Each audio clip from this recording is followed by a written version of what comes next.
Most people think confidence is something you're born with. They believe that confident people simply won a genetic lottery. They imagine that somewhere in childhood, certain people received a gift that the rest of us never got. But psychology tells a very different story. Confidence is not a personality trait. It is evidence. And once you understand that single idea, you'll never look at confidence the same way again. Think about the people who instantly command respect when they walk into a room. They don't always speak the loudest. They aren't always the strongest.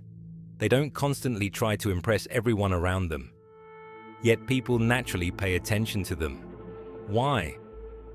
Most would answer with vague words like charisma, presence, or aura. But beneath those words lies something much simpler. The human brain is constantly making predictions. Every second, your brain asks one silent question. Can I handle what's about to happen? The answer doesn't come from your hopes. It doesn't come from motivational quotes. It doesn't come from positive thinking. It comes from memory. Your brain searches through thousands of previous experiences, looking for proof. Proof that you've survived. Proof that you've succeeded. Proof that you've adapted before. This process happens automatically, long before you're even aware of it. That's why confidence can disappear almost instantly.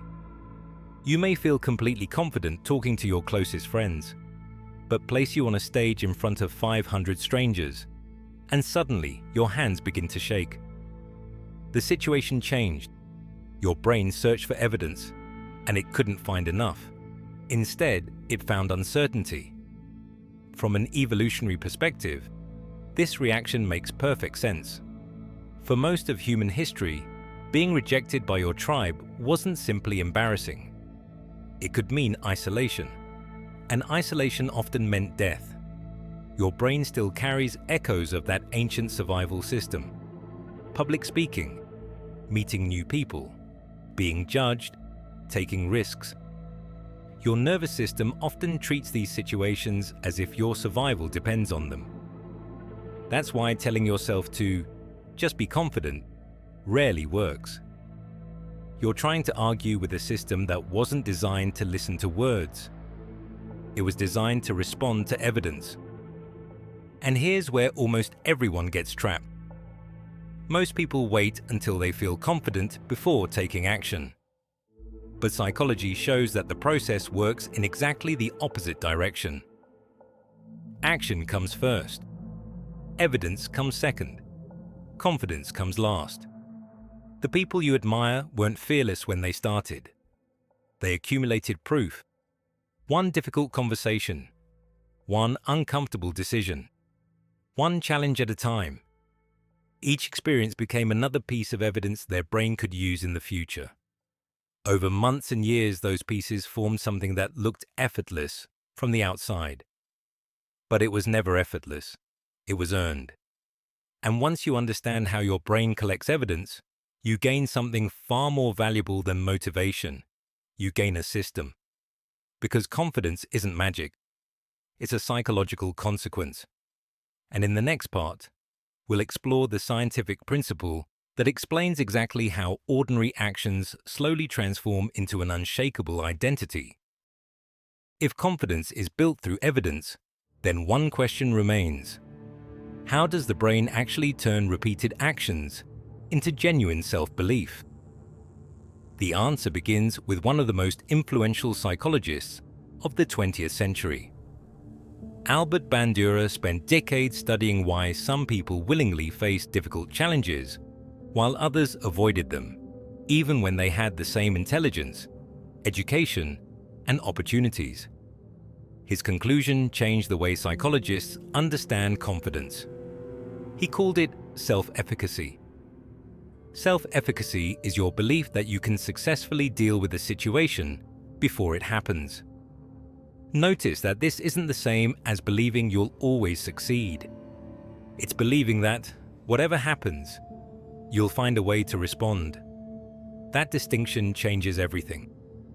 People with high self-efficacy don't see obstacles as proof that they're incapable. They see obstacles as information. A setback becomes feedback. A mistake becomes experience.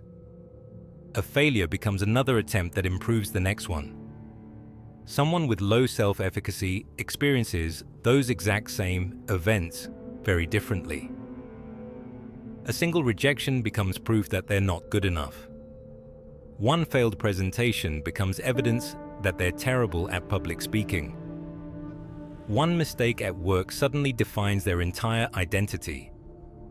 The event is identical. The interpretation is completely different. This is why confidence isn't built by avoiding failure. It's built by surviving it. Every time you face a situation that makes you uncomfortable and realize you didn't break, your brain updates its prediction about what you're capable of. Think of it like adding another brick to a wall. One brick doesn't seem important. Neither does the second, or the 10th. But after enough repetitions, you no longer notice the individual bricks. You simply see the wall. Confidence works the same way. The strongest confidence is rarely created through one dramatic breakthrough. It's usually the result of hundreds of small victories that nobody else ever sees. Making one difficult phone call. Speaking up once during a meeting. Walking into the gym for the first time. Introducing yourself to someone new. Each action seems insignificant on its own. Together, they become evidence, and evidence becomes identity. This also explains why motivation is so unreliable. Motivation is an emotion. Confidence is a memory. Emotions change from day to day. Memory accumulates over years. That's why disciplined people often appear confident. Not because they always feel fearless, but because they've repeatedly proven to themselves that they can keep moving even when they don't feel like it. Eventually, the question inside the brain changes. Instead of asking, "What if I fail?" it begins asking, "How will I solve this?" That shift may sound subtle, but it completely transforms the way a person approaches life. Because truly confident people don't believe they'll win every battle, they believe they can handle whatever happens next. And once your brain reaches that point, confidence stops feeling like something you're trying to create. It starts feeling like part of who you are. In the next part, we'll look at the hidden habits that quietly destroy confidence every single day, often without people even realizing it. If confidence is built through evidence, then it can also be destroyed by evidence. And that's exactly what many people unknowingly do every single day.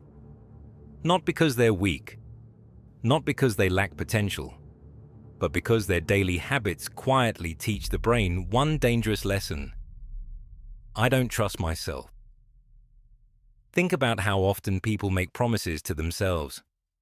I'll wake up early tomorrow. I'll start going to the gym. I'll stop procrastinating. I'll finally have that difficult conversation. At the time, those promises feel sincere. But then tomorrow arrives, the alarm rings, the workout is skipped, the conversation is postponed, the promise disappears. Most people think the consequence is simply losing one productive day. But your brain sees something much bigger. Every broken promise becomes another piece of evidence.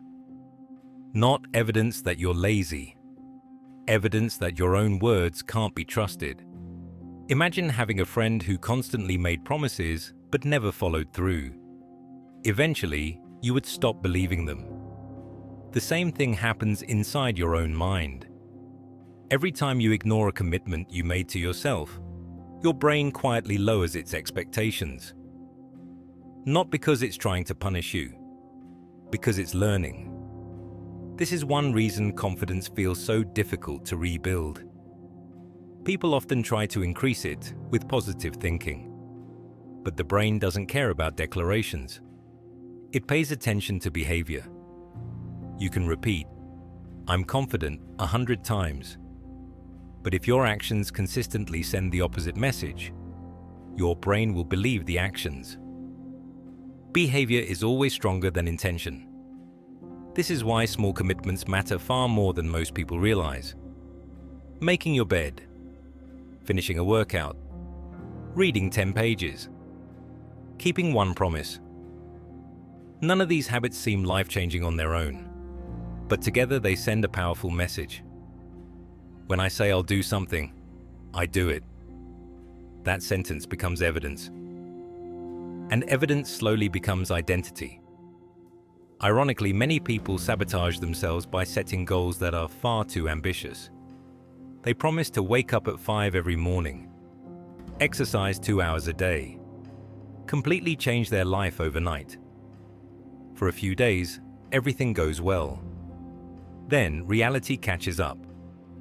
The routine collapses, and the brain records another broken promise. A smaller promise that you actually keep is far more valuable than a huge promise you abandon. Because confidence isn't built through intensity. It's built through consistency. This is why the most confident people often appear surprisingly ordinary. Their lives aren't driven by dramatic bursts of motivation. They're driven by habits they've repeated so many times that discipline becomes automatic. They don't trust themselves because they were born different. They trust themselves because they've spent years proving they deserve that trust. And once that trust exists, confidence no longer depends on mood, circumstances, or other people's opinions. It becomes something much deeper. In the final part, we'll bring everything together and look at the mindset that separates people who spend their lives chasing confidence from those who quietly become impossible to intimidate. By now, you've probably realized something important. Confidence isn't the starting point. It's the destination. Most people spend years chasing the feeling of confidence, believing it will finally give them permission to act. But life doesn't work that way. The people who appear fearless aren't waiting for certainty. They're moving despite uncertainty. And every step they take gives their brain another reason to believe they're capable. Over time, something remarkable begins to happen. The fear doesn't always disappear. It simply loses its authority. That's an important distinction. Even the most successful athletes, entrepreneurs, performers, and leaders still experience fear. The difference is that they no longer treat fear as a stop sign. They treat it as information. Fear says something matters. It doesn't mean you should turn around. Imagine two people standing at the edge of the same opportunity. Both feel nervous. Both doubt themselves. Both imagine what could go wrong. One walks away because they believe confidence must come first. The other takes one step forward, despite the discomfort. Months later, those two people appear completely different. One seems naturally confident. The other still wonders why confidence never arrived. But the difference was never talent. It was evidence. Every difficult conversation, every uncomfortable decision, every risk accepted instead of avoided. Each one quietly rewrote the story their brain believed about who they were. This is why confidence isn't built in extraordinary moments. It's built in ordinary moments, repeated consistently. The moments when nobody is watching, when there's no applause, no recognition, no reward. Just another small decision to keep the promise you made to yourself. Eventually, those decisions become habits. Those habits become identity. And that identity becomes the quiet confidence that other people notice immediately. The kind of confidence that doesn't need to prove itself. It doesn't seek validation. It doesn't compete for attention. It doesn't become louder just to be heard. Because real confidence is remarkably quiet. It comes from knowing that whatever challenge appears next, you've already proven to yourself that you'll find a way through it. So the next time you catch yourself waiting to feel confident before taking action, remember this. Confidence was never supposed to come first. Your next action comes first. Then your brain collects another piece of evidence. Then another. And another. One day, without even realizing when it happened, you'll look back at the person you used to be and wonder why you ever believed confidence was something you had to find. Because it was never hidden. It was built. One decision at a time.